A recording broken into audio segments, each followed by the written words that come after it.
Gitanaw sa kapulisan nga ang dugay nga proseso sa liquor test posibleng nakaapekto sa negatibong resulta.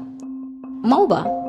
Gipasabot sa kapulisan ang hinungdan sa dugay nga paghatag og liquor test sa driver sa nalambigit sa fatal hit and run nga nakapatay sa 23 years old nga negosyante nga si Kingston Ralph Co. Cheng sa Barangay Banilad, Cebu City. Nahitabo ang insidente 12:53 sa kadlaw ni adtong Pebrero 8 daplin sa paseo sa Ternino Road.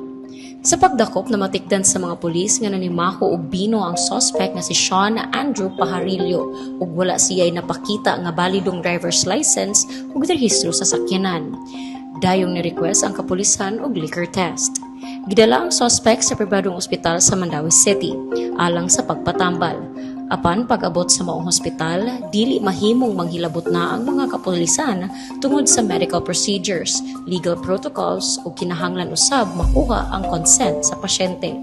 Alas 4 na sa hapon nakuha ang consent sa pasyente. Apan ang maong pribadong ospital walay kagamitan sa liquor testing. Tungod niini, gihikay sa kapulisan ang pagbalhin sa suspect ngadto sa Cebu City Medical Center.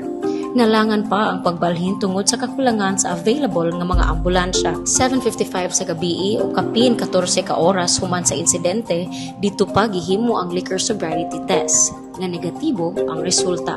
Giangkon sa kapulisan nga posibleng naapektuhan ang maong resulta sa kadugay ug kalangan sa proseso. Samtang may angkon si Mayor Nestor Archival nga walay breath analyzer equipment ang dakbayan ug giingon na tan-aw na karon sa syudad ang pagpalit og angay nga mga kagamitan aron malikayan ang sumasamang problema sa umaabot. Ang LTO usab mipagawas og show cause order ug 90 days nga preventive suspension sa driver's license sa suspect. Miingon ang mga opisyal sa syudad nga ilang pagatan-aon ang kaso ug ipatuman ang transparency samtang nagpadayon ang proseso sa hustisya alang kang Kingston. Mao ba?